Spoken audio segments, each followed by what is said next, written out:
I'm recording. Hi.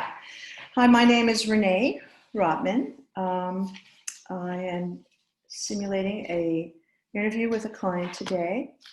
And the case is a 17-year-old girl who recently, her boyfriend broke up with her.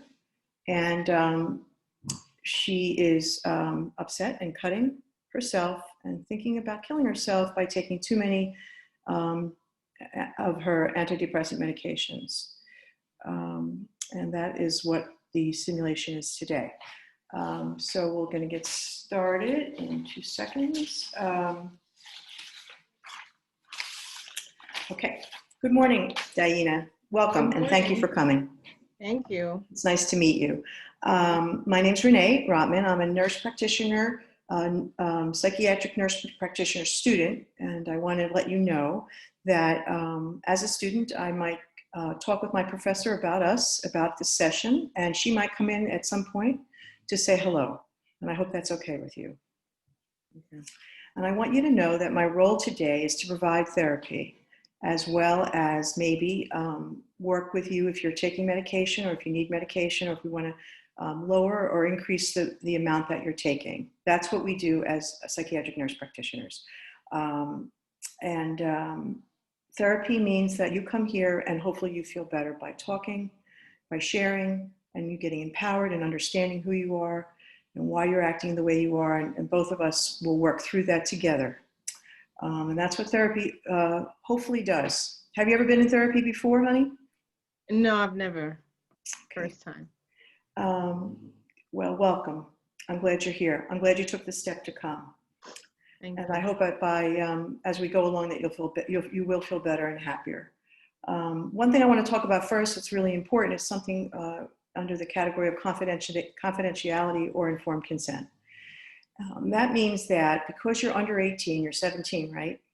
Yes, I am. Okay, so because you're 17, that if ever there was an issue that I felt or worried about you when it came to your safety, I would need to tell your parents or your legal guardian. That is not secure and that's not confidential because you're under 18. Otherwise, what is said in this room stays in this room. So I don't want you to worry about that. But the only time that I will go outside of that is if I feel that there is a danger for I'm worried about your safety. Okay, so that's it. And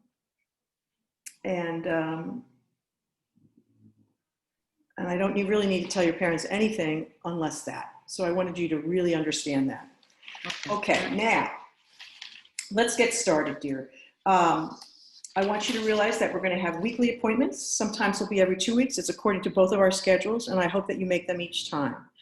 That shows me that you're committed to working on yourself and the process that we're going through. So it's important that if you were not to make the appointment that you call me within 24 hours so I understand. Things do happen, things come up, so I get it, all right?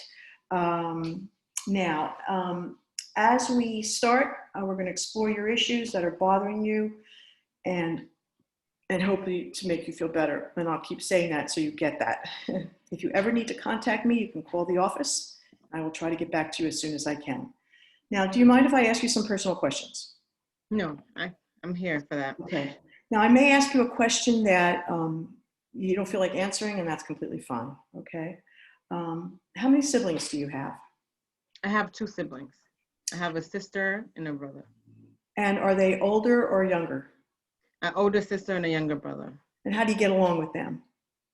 Okay. Yeah. How about your parents? Do they live in this? Do you live with your parents? I do. I live with my parents. And how's your relationship with each of them? I'm very close to my mom and my dad. We have our ups and downs, but overall, I would say we're pretty close. Well, good. That's good. It's not uncommon that at various points in your life, you're closer to one versus closer to the other. Right. Yeah. Now, do you have any history of hurting your head? Any history of head trauma?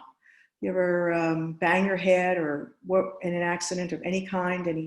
Anything with your head? No. That's important for me to know just to see if there's ever been an accident to maybe hurt your thought processes. I'm glad. Good. Keep it there. So are you in high school? I am in high school. And what grade are you in? I'm a senior.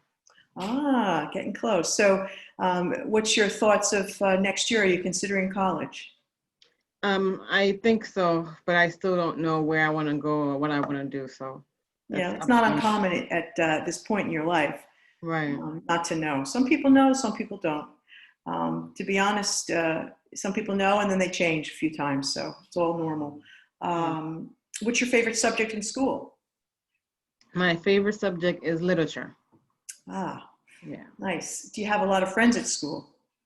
Not really. I am kind of a loner. I have one close friend and a boyfriend, Right. or maybe I should say an ex-boyfriend for now, How long have you and your boyfriend been dating? for 2 years.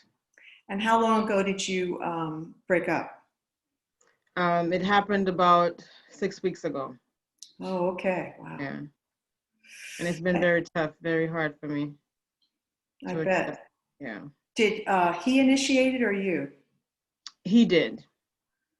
He did. He said he wanted to date other people. So Okay. that broke my heart. So Have you I'm dated other people? no, I'm still hoping we can salvage our relationship. Is he your first boyfriend? Yes, he is. Oh, that's hard. I get Yeah. it. I get it. Um, which is why you're here. Yes, that's Have fine. you ever had any legal problems or have you ever been arrested? No. The next part of this interview for you, Diana, is I just want to know a little bit about you psychiatrically. Have you ever been in a psychiatric hospital? Ever been admitted to the hospital? Or, No. okay, good. Do you have any allergies to medication? No, I do not. Do you take any medication? Yes, I do take Celexa for depression. And how much do you take a day? Do you know? I'm supposed to take 15 milligram, but sometimes I do take more, take 2 to 3 tablets. So you're prescribed one tablet a day, Yes, 1 tablet. and you're saying that you take more sometimes. I, How much? How like much? How many tablets have you taken? The most amount of tablets that you've taken? Do you remember? the most would be 3 tablets. And have you told the doctor that prescribed that to you that you were taking those? No, Do you feel any different when you take more? Does it help you? it just feels really groggy after a few hours. Okay. Yeah. All right. And how long have you been taking more than than you were prescribed? Since my boyfriend broke up with me, And how long have you been taking the medicine? I've been on it for about a year now. Okay. Thank you for sharing that. I'd like to now talk about your health history briefly. So, do you have any problems with your thyroid? Anybody, your doctor say you had any problems with your thyroid, your kidneys, anemia, No, seizures? no, Um, okay. Any stomach aches? Any bad stomach aches, diarrhea, anything like that that goes nutty on you? no, Any asthma? no. Okay, good. Have you ever been diagnosed with depression or anxiety? Yes, I have depression. That's why I'm taking this Alexa. Okay. Is anxiety a part of it, or is it more? Do you know if can you tell which it is? I mean, I definitely feel anxious even more lately. Do you think the And medicine's working? it was working for a while, but since my boyfriend broke up with me, I'm just trying to find a way to deal with it all. And I've been cutting my arms here, if you can see. Can you show me? Have you been cutting at any other places on your body? No, just my arms, the inside of my arms. And have you shown your parents that? No, And do you feel better after you cut? yes, I And what feel are you much. using for that to cut? I use a kitchen knife. Yeah. Thank you for sharing that too. Do you ever use or do you ever drink alcohol? No, Okay, never. no, And what about drugs, like Any drug use that you've used? No. Do you smoke pot? Sometimes. Okay. Have you ever felt that you wanted to kill yourself? I have. I have. Um, Um, and how would you kill yourself? Have you thought of how? I'm probably by taking more, overdosing on the Celexa. So, have you ever done it? Have you ever taken a bunch of pills and put them in your hand with a glass of water in front of you? No, Okay. I've thought about it, but I've never done it. Okay. So, how close have you gotten to actually hurting yourself with the medicine? N- Not close. Okay, thank you. Um, um, have you written a suicide note? No, Okay.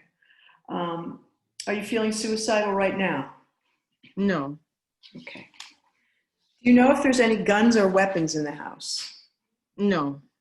All right, so Diana, thank you. That's the intake piece. I got it. So listen, the thing that I'm hearing you, I feel as if I am worried about you. I am glad that you're talking to me.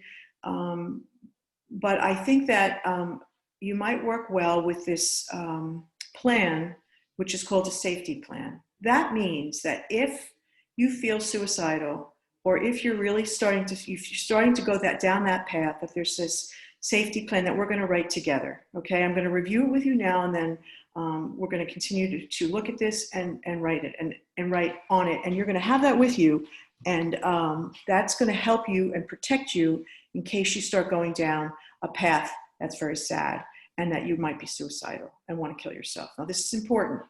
So, the first question that you're going to be thinking about Excuse is, me. God bless you, is warning signs. So your thoughts, your feelings, anytime you start feeling not yourself, I want you to write that down. And because that's usually a sign that the crisis is starting to, and the feelings of really despair are starting to develop. And then, dear, I want you to think about what coping strategies you might have that help you. Like, for example, sometimes if you get very stressed out listening to music, do you have any coping strategies, or watching a funny show, or are you aware of any of the things that make you feel good, or yoga? Anything that you can think of offhand? Um, yes, I would say maybe going for a run. Exercise, excellent. Okay, that's a wonderful way of relieving stress. Okay, so that's something that we would put down. Okay. And other aspects, anything that makes you feel better, including people. If you wanted to call people, we would put down some numbers on this form, Okay. like their cell phone numbers. You said you're close with your mother, so we would. You probably have her cell phone number. We would put her number down. We would also put a crises number down, and the Okay. closest hospital, because there's always somebody for you to talk to at this crisis center hotline. Okay, so Okay. I want you to know that that is there for you. Um, also, social settings that might help you feel better. Sometimes just getting out of the house. Sometimes going shopping for clothes. So we're going to review all of that, Okay. and then we're going to have professional people listed here, like myself. My number is going to go on this form. So if ever you got to that point again, you can call me. You can also, again, go to the nearest emergency room, because emergency rooms are prepared to help people that feel hopeless and helpless and might want to kill themselves. They keep you safe. It's a weird thought to have to go to an ER for it because you're not sick, but sometimes this does help, and I want you to be aware of that. So we're going to list the nearest hospital to you as well. Okay. Again, along with the suicide prevention number. And then we're going to make your environment safe, Diana. We're going to make sure that your medicines that you're taking are in the medicine cabinet versus in your room. Any other Okay. medicines that are lurking around, we're going to take them away so you don't get no temptation is around. All Okay. right, and physically we want you safe too. So if there's any jump ropes or anything that you would feel that would tempt you to hurt yourself, we would clear the room of that. Okay. And then the last thing I have to ask you is there anything in your life that makes you feel good, that helps you, that makes you feel worth living? Is there anything that you can think of? Um, Maybe my dog. So you have a dog, Yes. and what's your dog's name? Puppy. Puppy. Cute. Yeah. All And right. Well, puppy needs your love, and okay. you need puppy's love. So Yeah. that's a good thing. So remember puppy if you're ever feeling poorly. Go to puppy. Dogs are great. Animals are great. Yes. It was a pleasure meeting with you today. Okay, this Thank is our first meeting. We will keep going and going, and we'll get to the bottom of things, I hope, and hope to help you feel better and happier and safer. you. Okay. Okay? Thank you, Renee. All right.